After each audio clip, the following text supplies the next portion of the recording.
I'd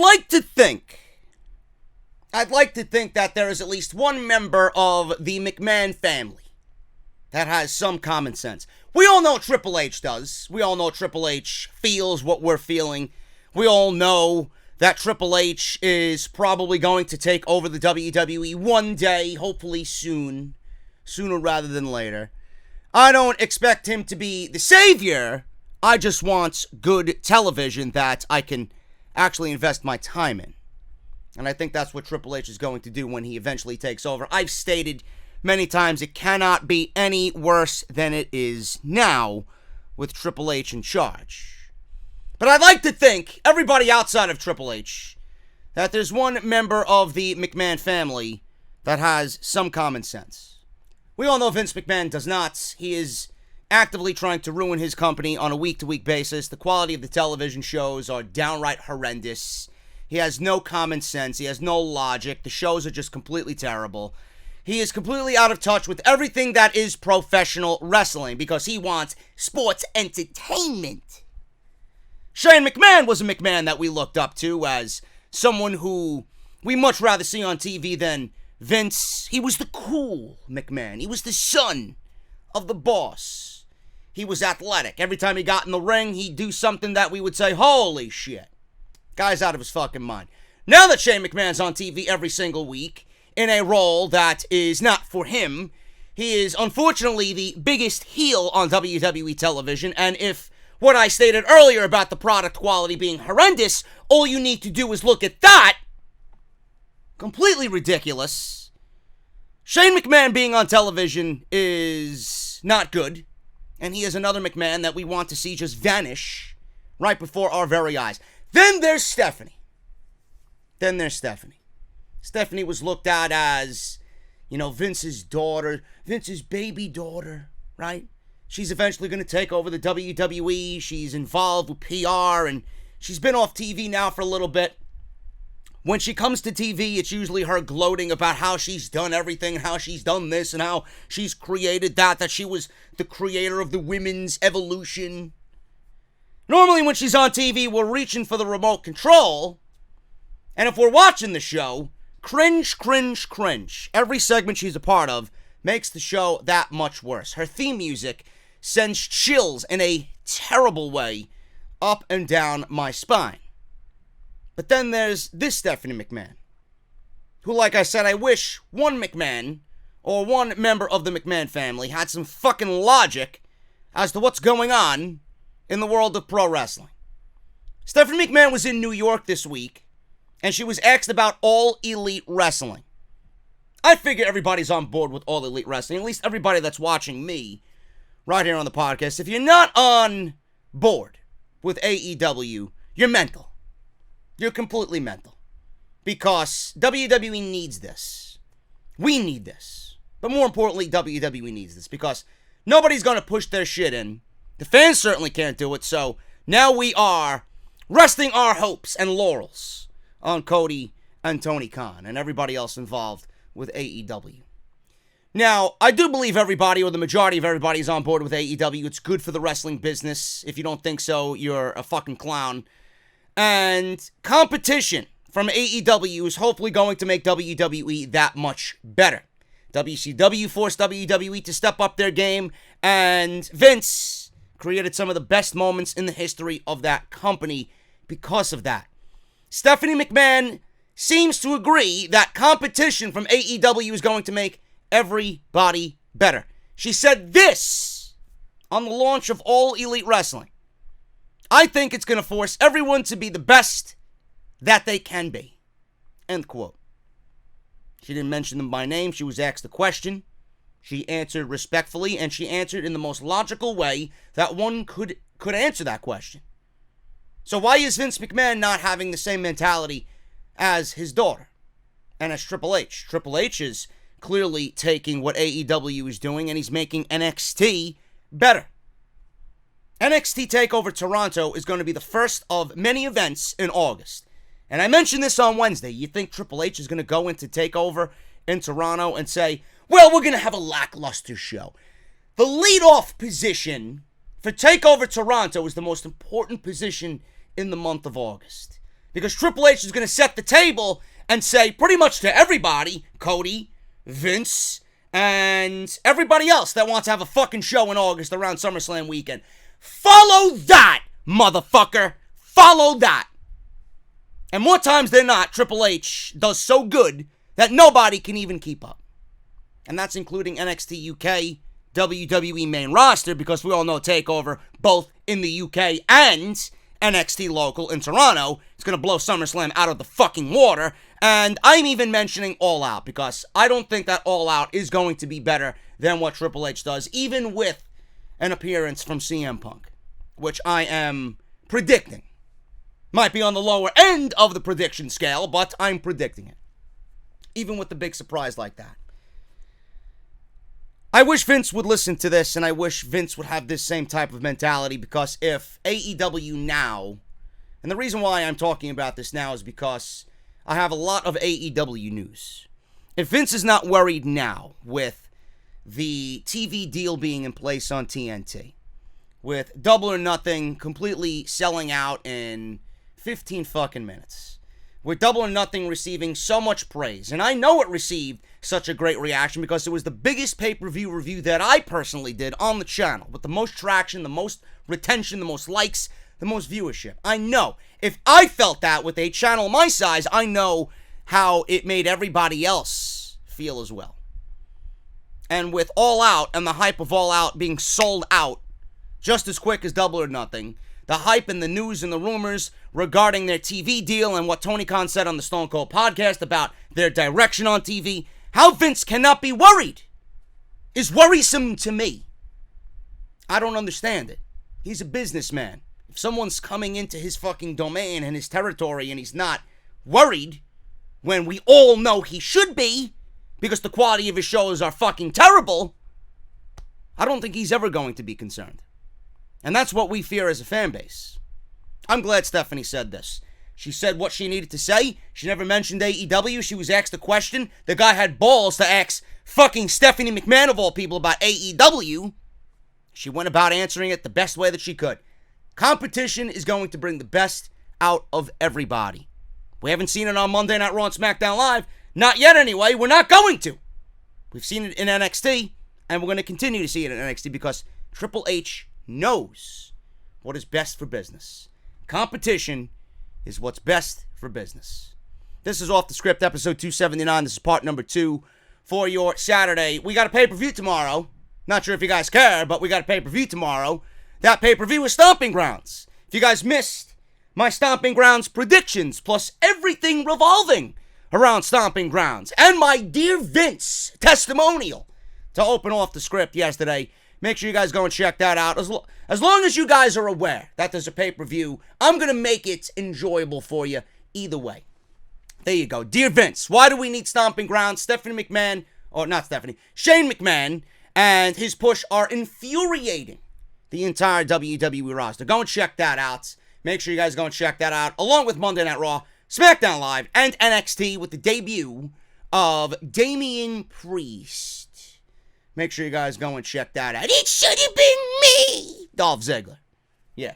Damian Priest, major NXT debut, and the NXT Breakout Tournament was announced, man. Their version of the King of the Ring. Unofficially, it's not named King of the Ring, but it is definitely what the King of the Ring should be. So if you guys missed any of that stuff, make sure you guys go and check that out in the annotation. Top right corner, drop it down. You're going to see that little eye, and everything you need is going to be right there.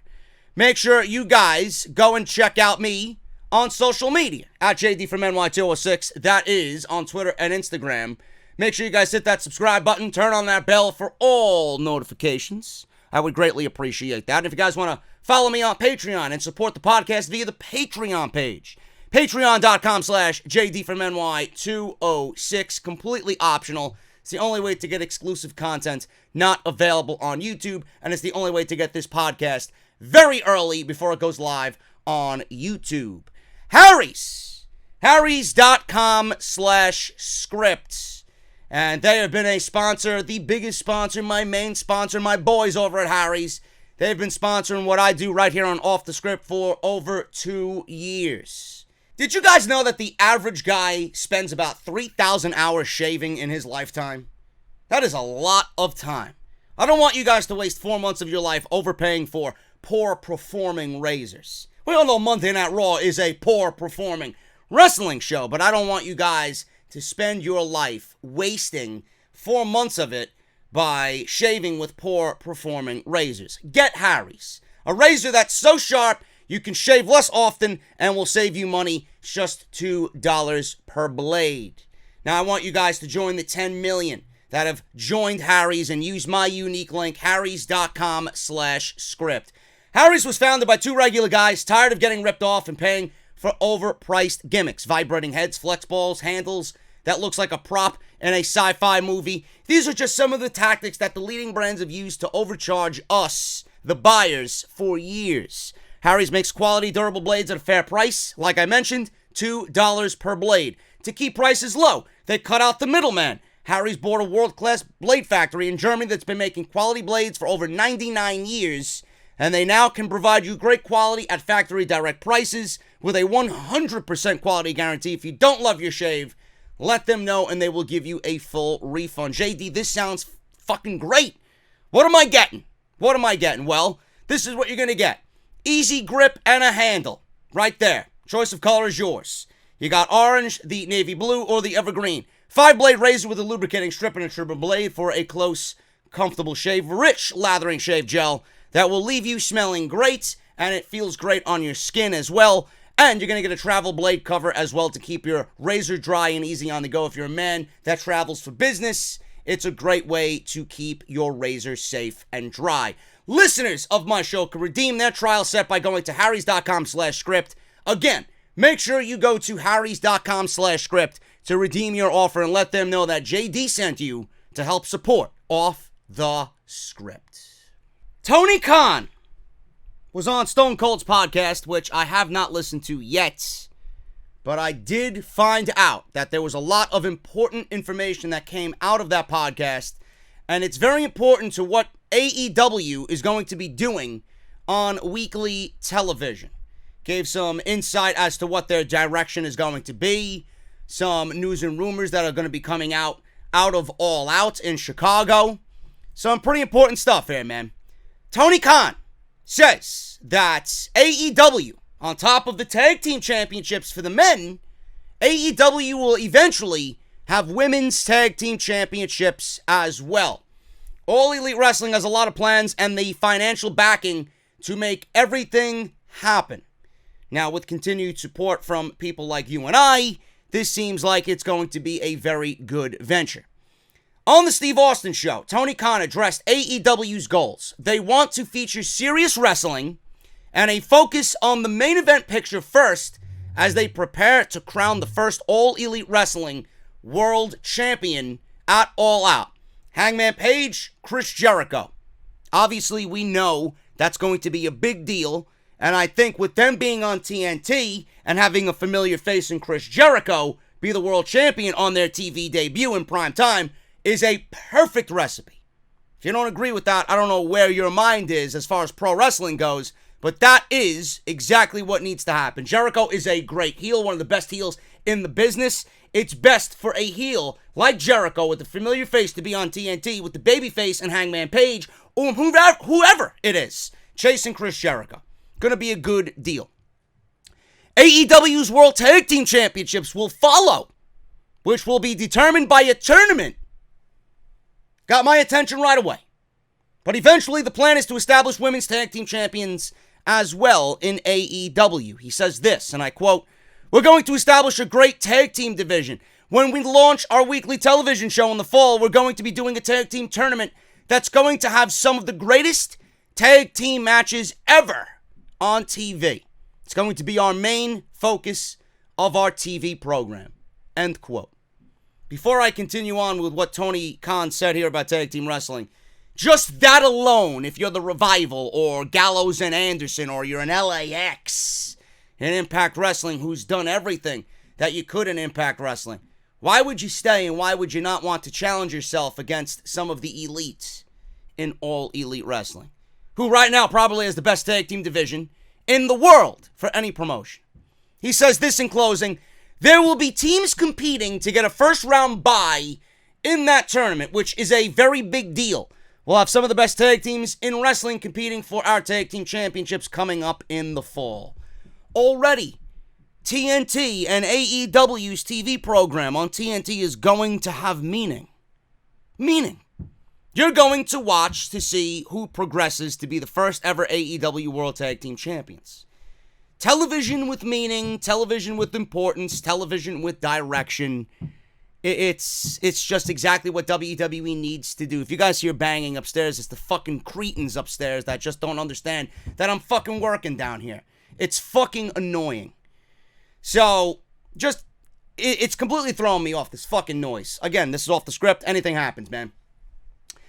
I love this, and I love the direction, and I love that they're sticking to their guns. Tag team wrestling is something that the Young Bucks have stated is going to be a big deal. And Tony Khan believes in that. We believe in that. I've believed in it for fucking years. NXT is a great tag team division. NXT provides you great tag team wrestling, some of which I question why we're not seeing on the main roster. It's ridiculous. But I love the fact that already TNT is going to have a wrestling program with fucking direction. Already, they haven't even had one show and they got more direction than fucking 3 hours of Monday Night Raw. I love it. I love it. And the tag team tournaments, if that does include Gallows and Anderson, if they have not signed new deals with the WWE, which I hope they did not, the Club, LAX, the Lucha Brothers, the Best Friends, SCU, the Young Bucks. Jesus, take my fucking money, bro. Take my money. Great. I can't wait to dive into that shit. And Tony Khan's already saying it's going to be some of the greatest tag team matches that you will ever see on weekly television. Great. Great. I can't wait for it, man. That's a great way to get people excited. Now we know that's going to be happening on their weekly television program. Now we know that when they're on TNT, we know what we're going to be anticipating. AEW to unveil Women's Championship at All Out in Chicago. All Out sold out in 15 minutes. All Out was sold out in 15 minutes. Brandi Rhodes kicked off the third installment of the Road to Fyter Fest by saying AEW fans continue to surprise them again and again. Then she had a big announcement to make. Brandi said that she can't reveal all of the surprises that AEW has in store for fans at All Out, but she did have one thing to say. At All Out, they will be unveiling the brand new AEW World Women's Championship.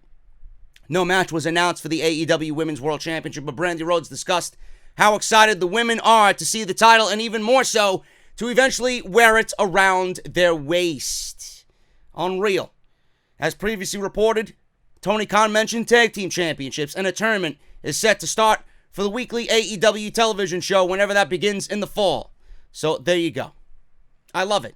I don't know what they're going to be doing for the women's tag team championships in general. I don't think that's something that we need immediately. You need to build a division, a real division, and I don't mean a WWE light division with like 4 or 5 women where the Iconics are running around with legitimately no teams. You need fucking tag teams that are tag teams, not 2 women randomly paired together like Alexa Bliss and Nikki Cross just for the sake of getting a fucking tag team title match out of it.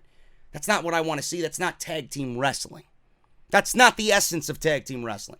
So I think as far as the women's tag team titles go, they can sit on that for a while until plans are actually in motion. And you have a division that's going to warrant tag team titles. The Women's World Championship, I think that's something that we all expected to be there.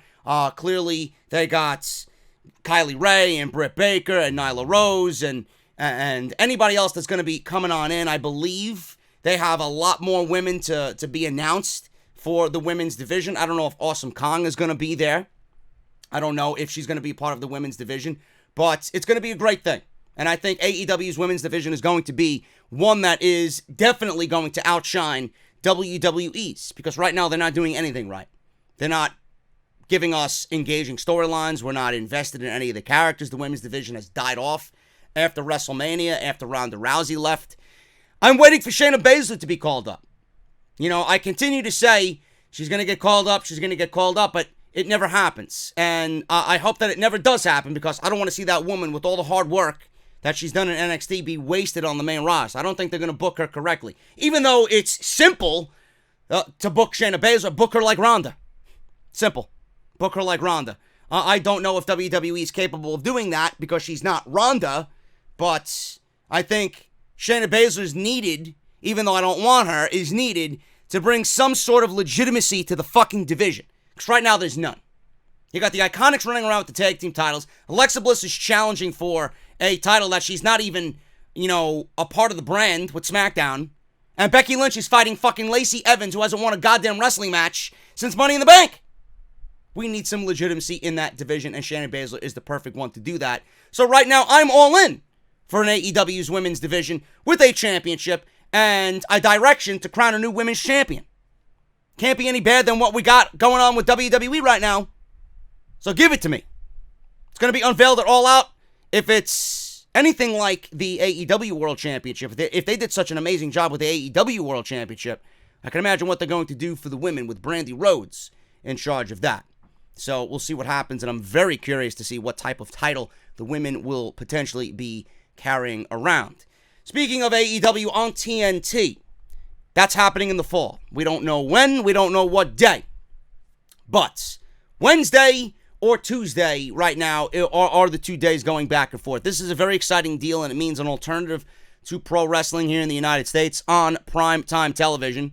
And they will be on a major channel. TNT is one of the major channels here in the United States. We don't know exactly when and what day they will debut. The Wrestling Observer noted that the upcoming AEW television show will be on Tuesday or Wednesday. They are still debating between those 2 days of the week, but there is a reason why nothing is official and nothing's been announced yet, although they are leaning right now, he says, for a Wednesday show. I'm not sure how I feel about that. I am honestly in the boat of the Tuesday show. I want wrestling on a Tuesday. I think Monday with WWE, Tuesday, and then Wednesday, and then Thursday off is what I usually do. And then I kick it into high gear, or in the fall, I'm going to be doing SmackDown on Friday, off the script on Saturday and Sunday. So that's what's going on with that. But we don't have a legit date and a day of the week. I'm going for Tuesday. Some people are going for Wednesday. Wednesday is going to be loaded. Wednesday's going to be a loaded day for wrestling. NXT, NXT UK, and then AEW. That's a lot of wrestling in one night. So just based off that, I think Tuesday is better because there's nothing else going on Tuesday. But Tuesday on TNT come the fall is going to be NBA. And we don't know if AEW wants Wednesday so that TNT doesn't preempt them on Tuesday. I don't know. Or maybe they can work out a deal, or maybe it's in the plans to be a done deal where they're on Tuesdays on TNT, and when the NBA has to preempt them, AEW moves to TBS. Nitro did that back in the day here and there, but I'm not sure if that is going to be the case. So I want Tuesday. Some people want Wednesday, but Wednesday, like I said, is an overload of wrestling, and normally I don't want to be conflicted with watching so many things and having to cover so many shows. So we don't know what's going on with that. Right now, Wednesday's in the lead, and the reason behind that is because TNT has some decisions to be made. International TV deals can't be finalized until TNT makes the decisions, so that's where all of that stands, says Dave Meltzer. International TV deals will mean a lot to AEW. This is especially true since Tony Khan confirmed that AEW will be taking their live show overseas as well in the future. So there you go with all of that stuff on TNT. I found this incredibly hilarious. I honestly think she took the retweet back and traded the retweet for a like. I'm not really sure. The last time I seen it, I seen that she liked the post, but some people screenshotted it that she retweeted it.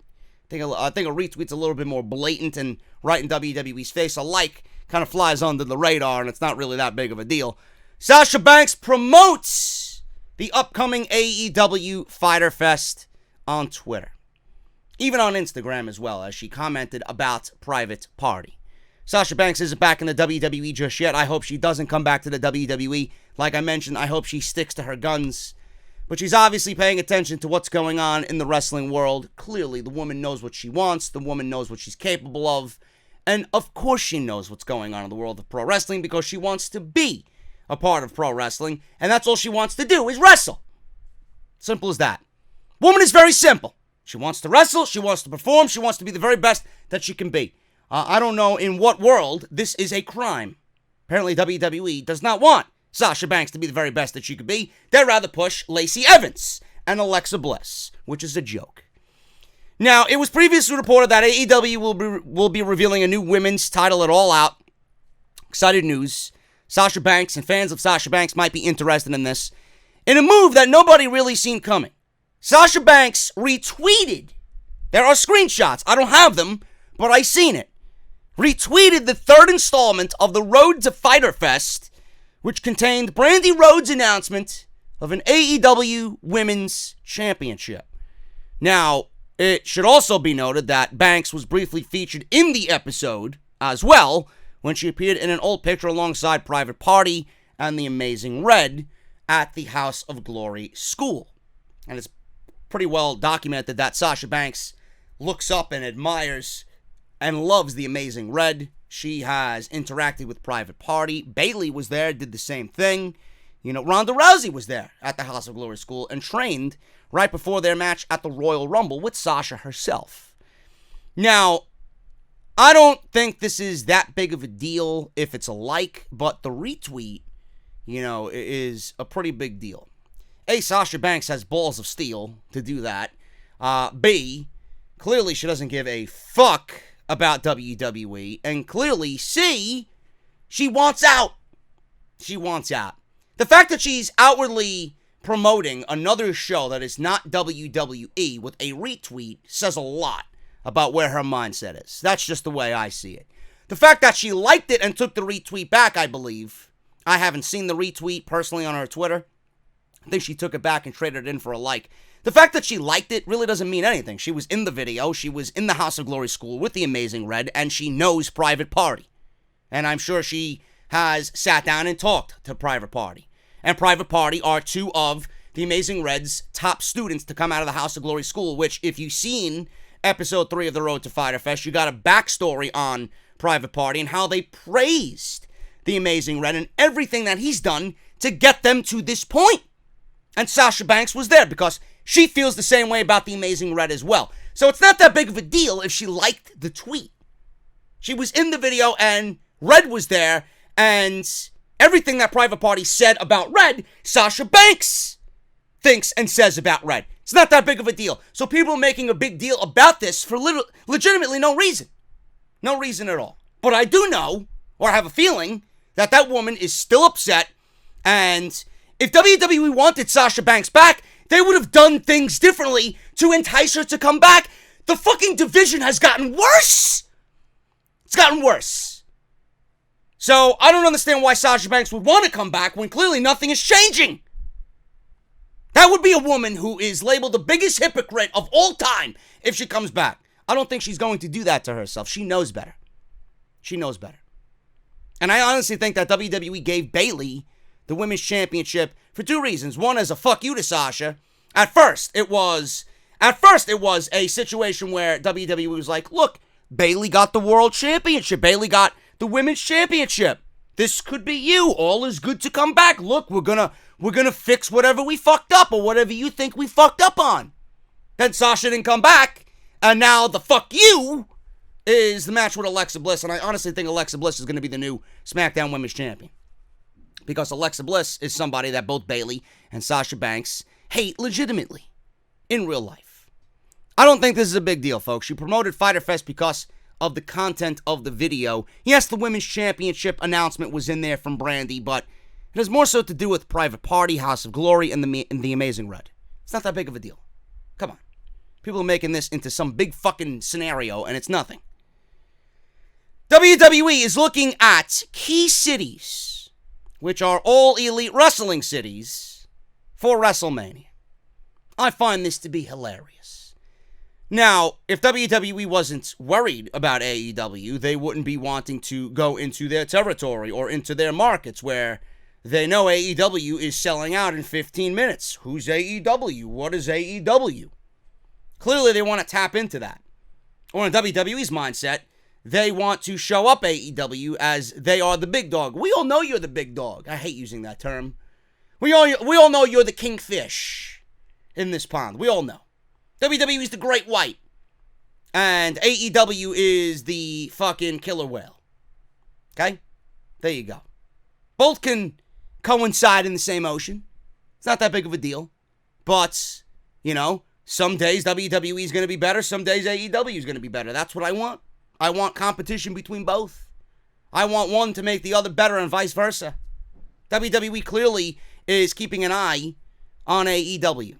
They might not outwardly admit it, but they are. I wish that mentality would translate into better TV. Because if they're keeping an eye on AEW, then they should say, why are these guys who are putting on their second show ever doing such a better job as quality goes with their TV shows? That would hit me right in the fucking heart. I wouldn't want that if I'm Vince McMahon. But clearly WWE wants to push their weight around. They're looking at key cities for WrestleMania. WWE is always looking ahead. That includes future plans for WrestleMania events. They recently sent out a fan survey asking fans where they like to see the show every single year. Now, there was some interesting options on this list. And according to the Wrestling Observer newsletter, the company just recently sent out a marketing study which it listed cities that the fans could vote on in which they would want to see WrestleMania in the next couple of years. Or what destination, city, you'd like to travel to for WrestleMania. There are over 20 cities listed, with the most notable being London. The last WWE pay-per-view event to be held in the country came in 1992 at Wembley Stadium for SummerSlam. Bret Hart versus the British Bulldog for the Intercontinental title in the main event. Days in which the Intercontinental Championship main evented a major pay-per-view. I wish. Not going to happen because Vince is there, but I wish. Now, this is courtesy of Heel by Nature. This is the full list of the cities mentioned in the survey. Washington, D.C., Boston, Massachusetts, Toronto, Ontario, Mexico City, Phoenix, Houston, Los Angeles, New Orleans. We've seen it already. No, thank you. Tampa. I'd love to go to New Orleans, though. Tampa, which is next year. Seattle, San Diego, San Francisco, which we've seen already. London, Indianapolis, Las Vegas, which I could definitely see being that they're building a new football stadium out there. Miami, Chicago, Philadelphia, Atlanta, Orlando, which we've seen already time and time again. Dallas, which we've seen. Jacksonville. I wonder what's in Jacksonville. And San Antonio. Imagine that. Imagine WWE holding WrestleMania in Jacksonville. The stadium and the team that Tony Khan and AEW are probably working out of. Unreal, man. Unreal. Listen, there are a few cities on this list that I would love to see. Chicago, I'm always up for Chicago, man. I think WrestleMania in Chicago would be fantastic. Las Vegas, I'd love to go back out to Las Vegas. Give me a reason to go back out there. I love it. And I can honestly see that out of all these cities, I could see that being one of the top two. I definitely could see that. Vince loves his football stadiums. He loves bringing WrestleMania into those big fucking open field stadiums. And they got a new one going up. I don't know exactly when, but I would love to see that happen. And I do think that's going to happen eventually. I'd love to see WWE bring WrestleMania to London. Everybody talks about the time difference and how Vince McMahon wouldn't want to hold WrestleMania at, you know, a time that is not an East Coast time at 7 p.m., you know? So, I don't know what would happen with that, but I would love to see it. For the fans out there, I mean, they're some of the most rabid fans, and bringing them to WrestleMania would be great. And I honestly think some people's mentality is kind of skewed. You know, some people think that WWE is not going to bring a WrestleMania to London to have the fans travel back and forth. It's going to be a little bit more difficult for the U.S. fans to travel to the UK than the UK fans to travel to the United States. That makes no sense. It makes no sense. What's the difference between hopping on a plane here to the UK compared to here to Los Angeles, which is 6 hours? It's the same fucking flight. It's the same flight. You're just going in the opposite direction. What difference does it make? That's a bullshit reason. If you want to go, you're going to go. If you want to do anything, you're going to do it. I think that's a half-ass fucking bullshit apologist reason. Oh, Vince doesn't like the time difference. So what? You want to stand out? You want to do something different than the fucking bullshit that you've been giving us? Then do it! WrestleMania in London would be fantastic. What is it going to take for AEW to hold a fucking event fitting 50,000 people for WWE to say, oh, we got to do London now? That's exactly what it's going to take. AEW is going to have a fucking pay-per-view in London, and then WWE is going to want to be like, oh, yeah, you're going to do that? We're going to take WrestleMania over there. We're going to fill the fucking biggest stadium over there 3 times the amount of which you drew.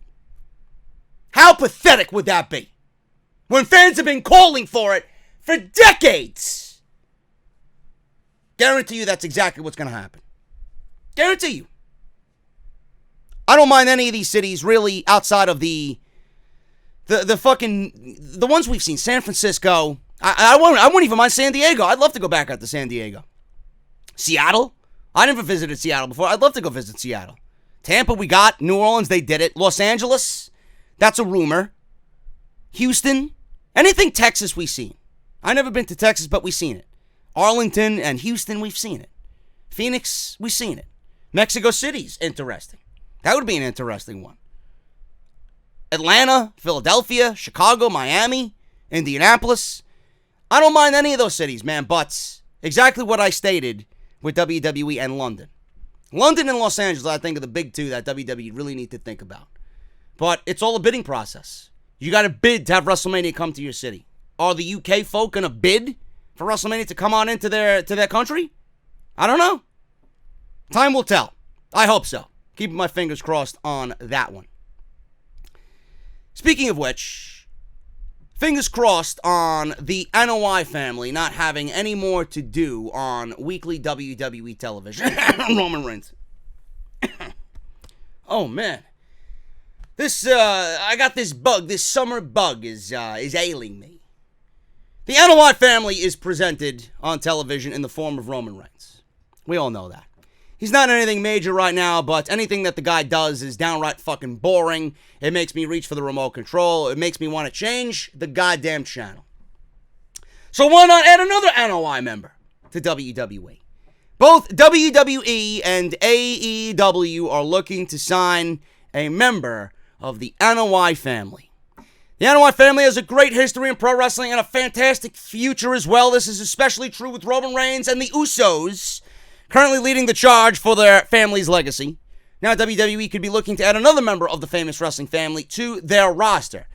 Jacob Fatu currently works for MLW, but the Wrestling Observer newsletter noted that WWE has already expressed interest in signing him. It's also noted that he's going to be a superstar that both AEW and WWE become aware of very quickly. So even if Jacob Fatu doesn't decide to ink a deal with WWE, there could always be a spot in AEW for someone with his talents and family tradition. I don't know how that's going to work out, man. You know, he could do whatever the fuck he wants, but, you know, there is so much influence and power to go to WWE if you're a member of the Anoa'i family. If he goes to WWE, the man's life is set fucking 10 times over. There's no way that he's not going to find success in WWE. At all. If he goes to AEW, it might be a little bit more of a difficult road. I don't know. I don't know much about him. I haven't seen him wrestle. I don't even know what the fuck he looks like. I don't watch MLW. I wish I did. There's just so much wrestling for me to consume that everything else that is good out there, I kind of just leave laying by the wayside. If this is the case, I'm not surprised. I'm not surprised. He must be good if WWE and AEW are already showing interest in him. But if he goes to WWE, which is probably the likely scenario here, he's going to find major success. Just like everybody else that was a part of that family in the WWE. Every single one of them found massive success. And if they have not yet, they will eventually. Because they're a member of the family. And the family has very, very close ties to Vince McMahon. I don't see him going to AEW. If he ends up in WWE, I will not be surprised. But I like the fact that both of these companies are now competing over him. You know, which is good for him because he's going to be making more money. AEW is going to offer him something and WWE is probably going to trump that, match that times fucking 50. So who wins out here? WWE, AEW, or Jacob Fatu? I think Jacob Fatu is going to be set for life no matter what he does, man. So good on him. He's already being looked at, and maybe I should look him up after this podcast is over. Seriously. I don't know what he is or what he's about or how he wrestles, so I'm very curious to know what Jacob Fatu is doing in MLW. What I want you guys to do is go and check out Audible. You like that, huh? Yeah, I know. audibletrial.com/offthescript. They've been sponsoring the podcast for over 3 years, man. Audible wants to say thank you to everybody listening to Off the Script. They're going to give you 30 days free of their service, and that includes one free audiobook of your choice. All you have to do is the following. Go to our unique link, audibletrial.com/offthescript. Make sure you guys go through the sign-up process, completely free. You will not be billed. Do not worry, you're not going to be billed. Go through the sign-up process, fill in the information that they require. Download the app on your iPhone or Android devices. It's free. You're not going to be charged at all for the app. Then you got 30 days free of Audible. Over 200,000 choices to choose from, a lot of which are sports and wrestling related. Politics, romance, sci-fi, fantasy, cooking, sports, you name it, man. It's all on there. audibletrial.com/offthescript. As you can see right there, some of the wrestling books that are on there. Jericho, Jim Ross, Shawn Michaels, Brock Lesnar, Daniel Bryan, The Death of WCW, Justin Roberts, and Stone Cold Steve Austin. So on and so forth, man. audibletrial.com/offthescript. And the best part is, if you feel like Audible's not for you, you want to sign up just to support the podcast, but you feel like it's not for you, you can cancel any time in the 30 days and still get to keep your audiobook for free. So if you're someone who wants something for free and wants something new to listen to, Audible's for you, man. audibletrial.com/offthescript. Vince McMahon. Wouldn't be an Off the Script where I'm not ranting, bitching, and complaining about Vince McMahon. Vince actually thought AEW had beginner's luck. I think that's the dumbest thing I've ever heard. Clearly, it's not beginner's luck anymore. Double or Nothing sold their first show. Double or Nothing sold out in 15 minutes. All Out, same thing. With an astronomical amount of people waiting to buy tickets who did not get tickets. Beginner's luck. All Out, sold out. Sequel to All In last year, August 31st, Chicago, Sears Center. You guys know that. WWE's really struggling at the moment. That's a fucking understatement. And reportedly cannot sell tickets for Stomping Grounds. We went over Stomping Grounds on Friday's show. What the fuck is a Stomping Grounds? Stomping Grounds is a pay-per-view that WWE doesn't need to be happening. You shouldn't be wasting the performers or the fans' time. You're not presenting a product that is going to generate interest with Stomping Grounds. You're not giving the fans a product that they are excited to go watch or sit there and watch. All In did that. All Out is blowing that shit out of the water. Can't sell tickets for Stomping Grounds. However, it appears that All Elite Wrestling doesn't have the same problem with their shows, as their show sold out in 15 minutes, half as long as it took for Double or Nothing to sell out. Or I keep saying Double or Nothing sold out in 15 minutes, 29 minutes. What was it, 29 minutes, half an hour? 15 minutes. They cut that shit in half. I apologize. If you're already fucking writing in the comments. Oh, JD, it's 15 minutes for All Out and 29 minutes for Double or Nothing. Don't worry. It's a sellout. Who gives a shit? Sellout is a sellout. Whether it's 29 minutes, 29 hours, it don't fucking matter. Anyway. Huge achievement for AEW. One that should not be scoffed at, Vince. You fucking clown. Sears Center can hold 12,000 people, yet there were over 60,000 people in ticket queue at one stage, meaning AEW could have possibly sold out an arena more than 5 times the Sears Center if they wanted to. I don't know if that's the case yet. Maybe, I don't know. I would not doubt anything that AEW is doing right now. I really would not. That's how bad WWE is right now. They're driving people.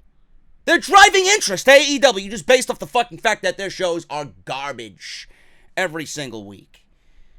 I like the fact that they're not doing these bigger stadiums yet. 20, 30, 40,000 people. Work up to that. Why do you have to immediately come out swinging? And what if you miss? You're doing it now. You're doing it right. You're selling out 12, 13, 14, 15, 16,000 seat venues. Great. Great. You continue to build your brand. You wait for weekly television. You give the people a product that you know is going to deliver every single week. The interest is going to be there. It will accumulate where you can get to 40,000, 50,000 seat arenas if you eventually want to. And I know that is the goal that Cody has in mind. You work towards it. You gotta take baby steps before you can actually run, right? We had AEW crawling out of the gate. Now they're walking. Then they're gonna go from walking to running, and it's gonna be seamless after that. Don't worry. It appears that many WWE superstars are also impressed with AEW, which we'll talk about in a little bit. It's reported that many were counting down the days until their contracts expire, and according to Dave Meltzer, a lot of people want out of the company. He says, and I quote, "Everyone wants out. I don't know what to say, but everybody wants out. Not maybe a Roman Reigns. Roman Reigns doesn't want out, but yeah, everybody wants out." There you go. Typical fucking Dave Meltzer response. Yeah, everybody wants out, and yeah, that's it. Roman Reigns don't want out, but yeah, everybody else does. On Vince McMahon and WWE's reaction to AEW's early success, Meltzer says the company and company officials are surprised with how well the new promotion is doing.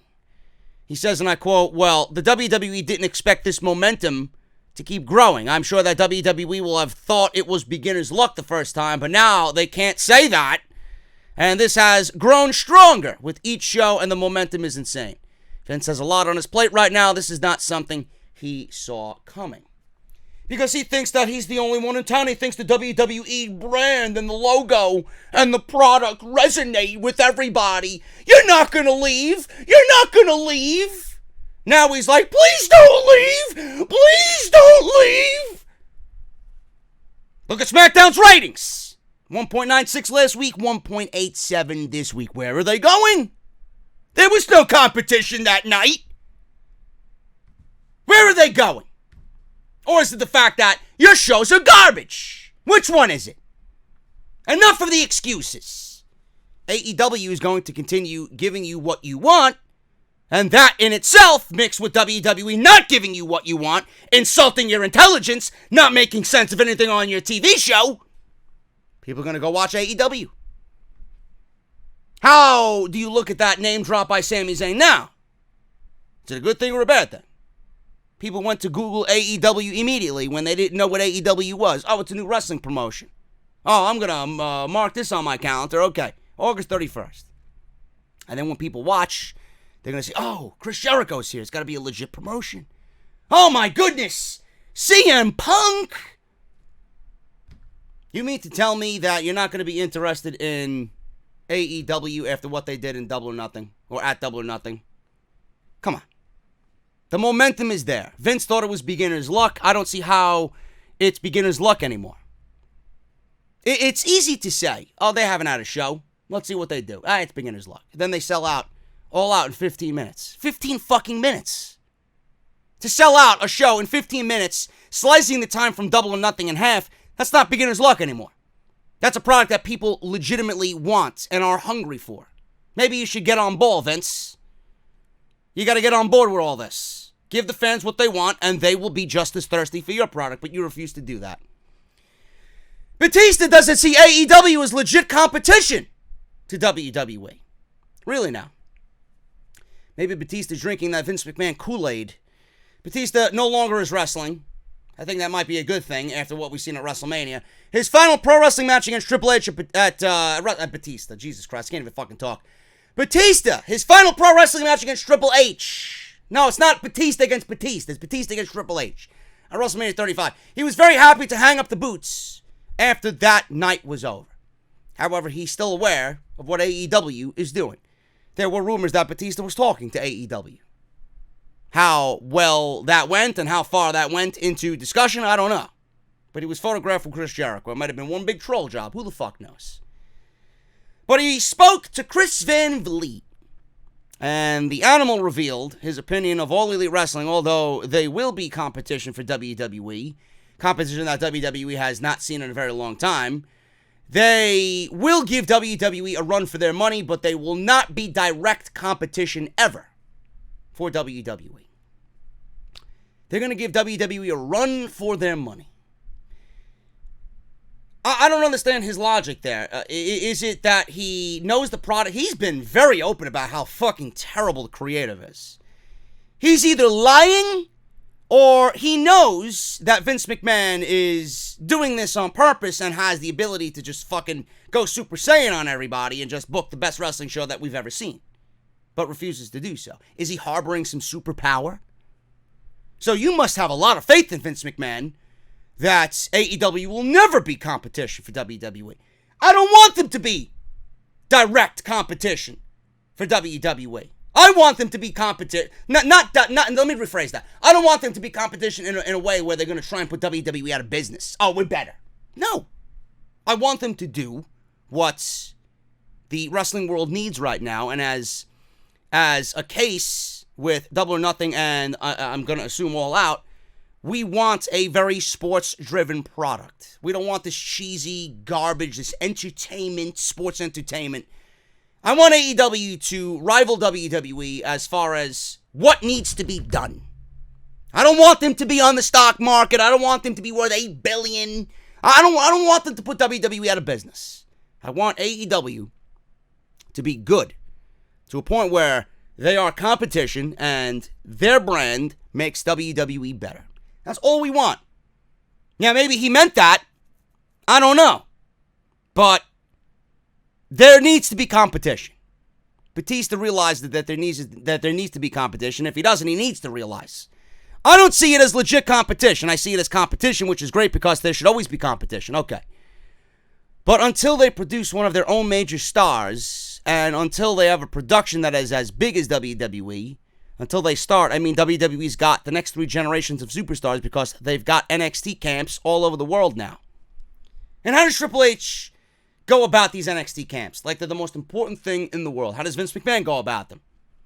To a point where he has not created one single new star from NXT in all the years NXT has been around. Roman, Seth, how much time did Roman spend in NXT? Roman is where he is because of who he is, not because of his ties to NXT. Seth Rollins, maybe. He may be the only one. He may be the only one that has achieved greatness in WWE coming out of NXT.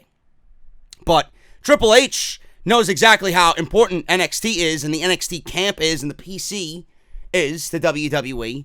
Vince McMahon doesn't realize that, and he has not. And I don't think he ever will. So I don't understand why Batista thinks AEW needs to produce their own major stars. To me, it's the same way. They don't have a power plant or an NXT performance center in AEW. There's no need for one. AEW is an alternative. It's an alternative for the fans to give us a product that we want and a product that the wrestling world needs. They want to change. They know wrestling needs to change. They know the product and the way the product is presented needs to change. They want WWE on board with that, and WWE should be on board with that. They don't need to create their own stars. Their own stars are the people who own the fucking company. Their own stars are the people who started the company. Those stars are now going to be on a major platform on TNT. So the fact that Batista said they haven't created their new stars when the Bucks and Kenny and Cody are on TNT, they're going to be their own created stars. Because they are going to take all their hard work and they're going to be presented on even a higher level, and they're going to be in more households, more eyes, more ears, more mouths than ever before. So I think Batista is really skewed in his opinion on this. Create new stars. You're going to have a ton of new stars created in the eyes of the casual wrestling fan with AEW. You don't need someone to go through the rigorous performance center training bullshit, and then you have the balls to say, well, unless they do that, they're not going to be a legit promotion. So what you're saying is that AEW is not a legit promotion. Meanwhile, we all know that they are. I think Batista is very skewed in this. He does go on to say, I believe that competition is always good, especially in sports entertainment. Okay, I really support them. There you go. I just think his mentality is really fucked up. I don't agree with that whatsoever. Now, it's important that the Elite never started AEW to beat WWE. I got to make this clear again. They only wanted to be an alternative, to give you change that they know wrestling needs and that WWE is not providing. They're going to provide that for you. We all hope that this will encourage WWE to step up their game and create better television. It's all we want. It's all we want. The amount of WWE superstars that have contacted AEW will blow your mind. But here Dave Batista is saying that unless they create new stars, they're not going to be legit.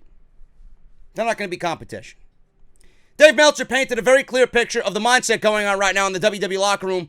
While some are really wanting to stay with the company because they are loyal, others don't have that same mindset and would much rather see their work be treated with respect elsewhere.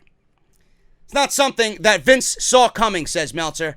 I think that they were ready to, just say beginner's luck. I'm sure that's what they were going with, beginner's luck. But here's the thing. It's not just that, okay? They're doing good, but we can do good too. We know that, but the key is that I know from cause WWE was flown in town, San Jose, and everybody knows that a lot of the people, the men and women in the back, want out. I mean, not everybody wants out. That's not fair. Roman Reigns doesn't want out, but the amount of people who have contacted AEW will blow your mind, and there were plenty of people. The thing also is that there are people who are counting down the days, but the Usos did sign to stay, and AJ signed to stay, but when this happens, that changes the game. Because WWE is number one, and WWE is offering people a lot of money to stay. Ridiculous amounts of money. I mean, more money than these guys could have ever made in their entire life. But even with that, they are a guy there's guys that have told me, including guys in AEW now, that they cannot believe that they turned down that offer because they did. I know people in WWE now who are not interested in signing again, and they cannot believe the amount of money they're turning down. But it's like if you're miserable and you're not being who you want to be, and maybe you can make a little less, but it's more than you've ever dreamed about making in the business, maybe you can make more if you become a star. I'll put it this way.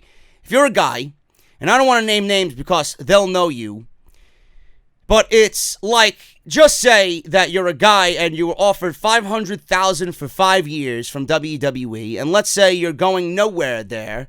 You've been there, you know how they book, but you can't make that money, or you can go and be who you want to be. You can go to AEW, you can have the confidence and be a superstar over there, even if you're making $350,000 a year in the beginning.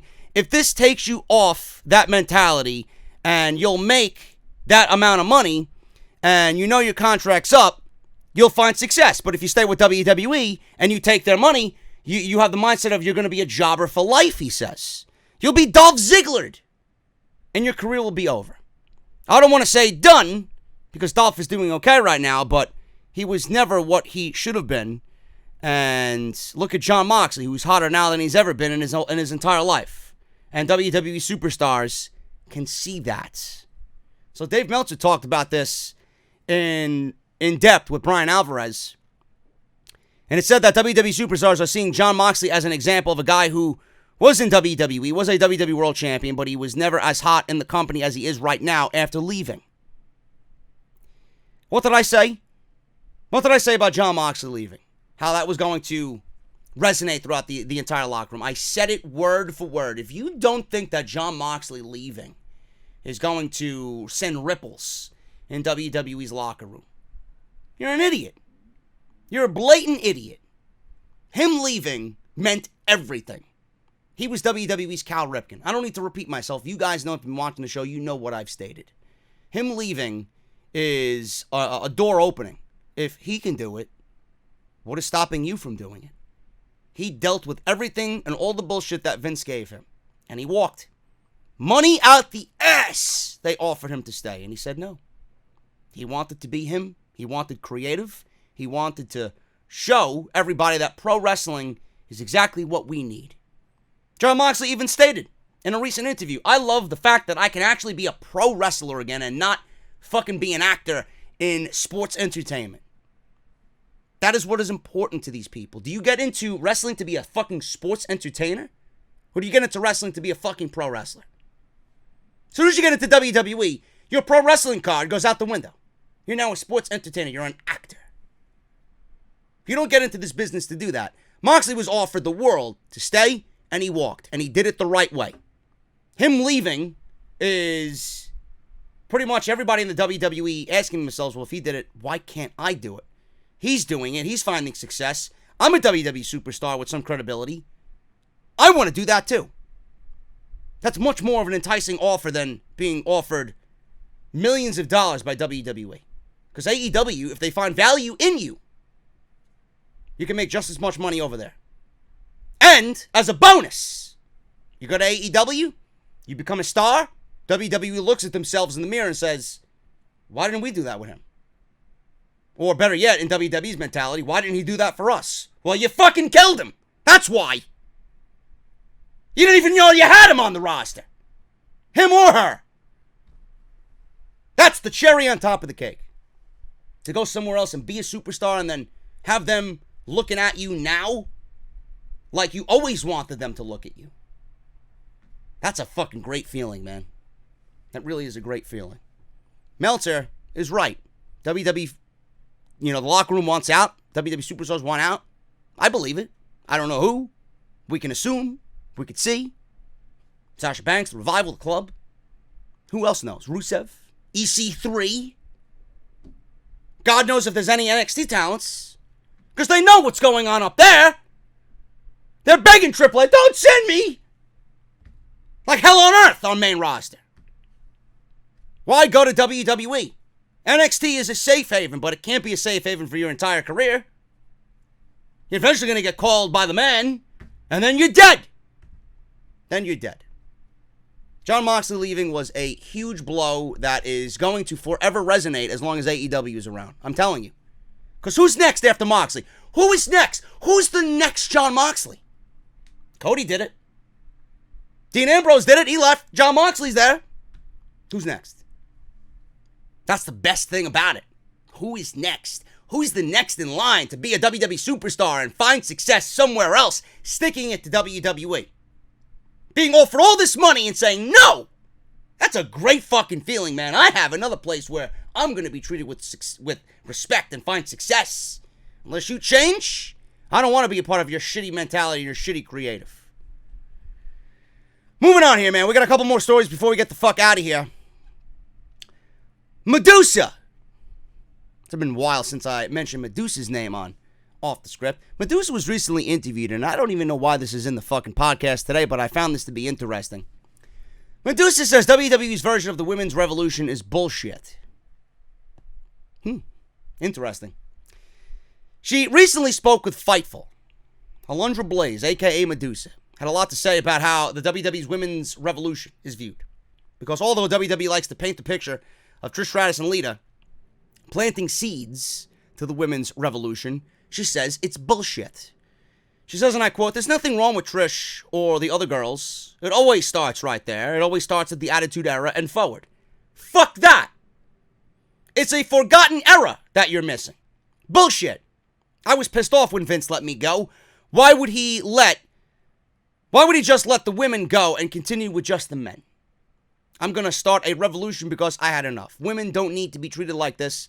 Why do we get let go? I understood because Vince was going through a lot with the IRS and steroid problems. He was trying to downsize, but why not let some guys go? Why the women? Why did WWE do away with the women's title for years after Medusa trashed the title? When they brought it back as the Divas title, it had a much different look and a much different feel to everything. However, in the past few years, the WWE Women Revolution finally kicked into high gear, which we saw an all-female WrestleMania main event. It is important not to forget Alundra Blaze and everything she did during her time with the company. That is what she's trying to tell everybody in this interview with Fightful Select. Sounds more like she is harboring ill will and harboring just resentment for the entire thing.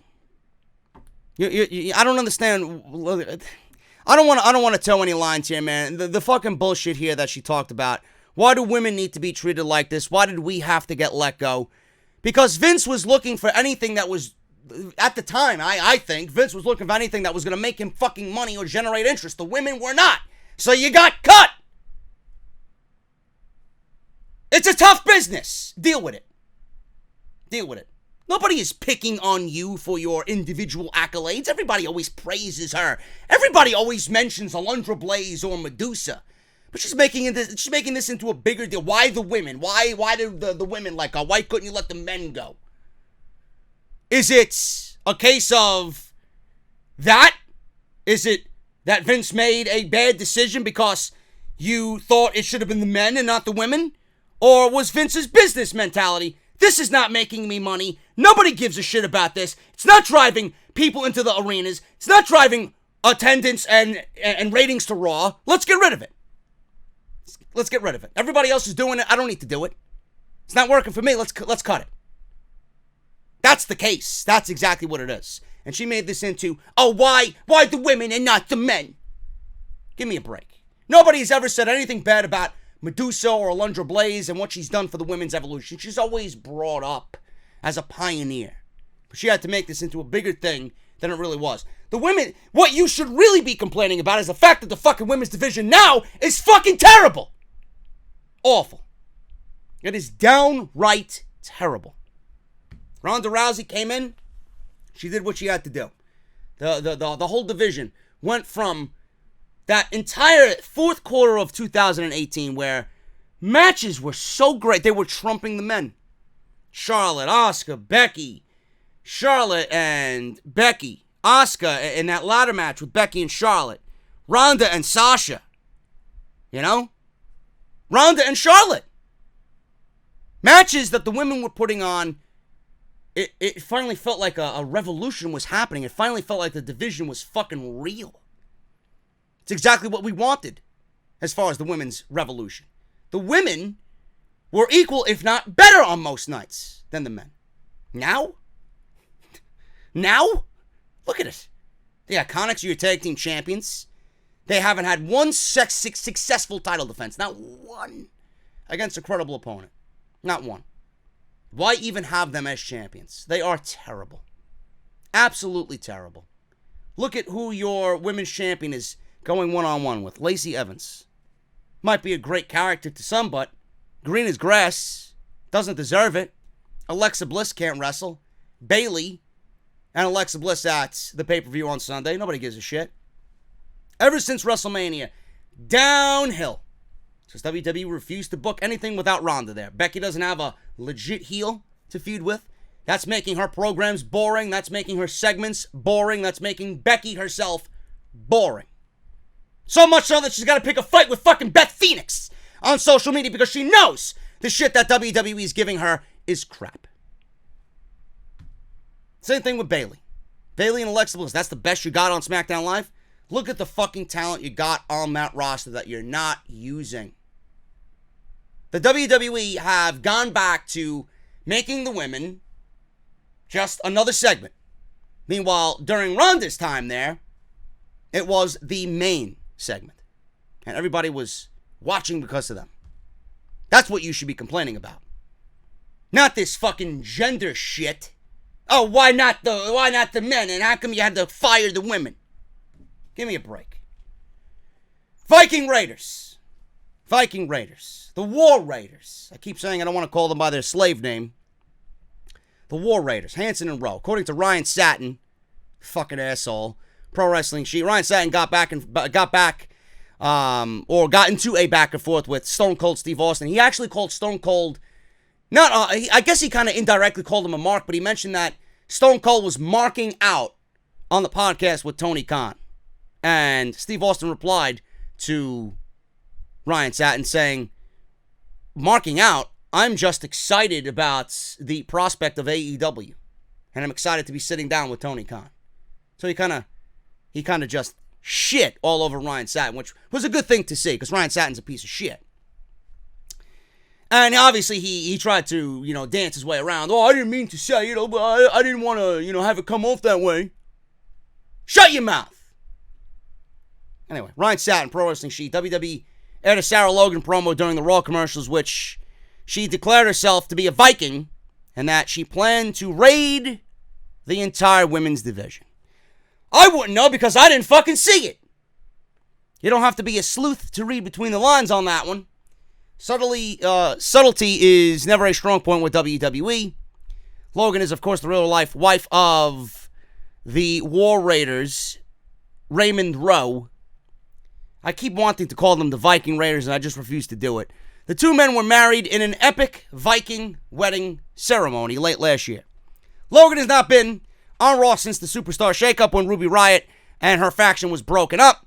Liv Morgan, who is also MIA, moved to SmackDown and is now a catering VIP, is what I hear.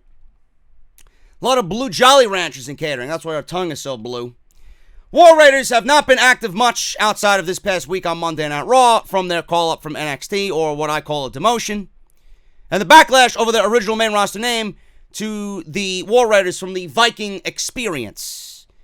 Having been signed to main event for several weeks, the War Raiders returned to Raw last night in a quick victory over jobbers Justin Uberstud and Ryan Taylor. Whatever. Uberstud, is he an Uber driver? Probably, with a name like that. They were also involved in an altercation with SmackDown Tag Team Champions Daniel Bryan and Rowan, which may well be their first major program on the main roster. One could hope. Sarah Logan, part of the War Raiders. Who cares a shit? Who cares? If it's going to happen, it's going to happen.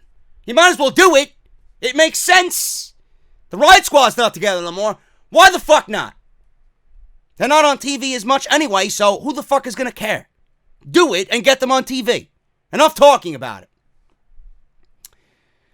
Finally, guys, I want to talk about this Jon Moxley thing. Everybody's blowing this Jon Moxley thing out of the fucking water. Like, oh my God, he's not going to be on the G1. He's not going to be in the United States for the G1. Jon Moxley will not be permitted to wrestle on any of New Japan's shows in the United States due to his contract with AEW. Although Moxley is able to work New Japan shows in Japan under the terms of his AEW deal, the contract gives AEW exclusivity to him in the United States.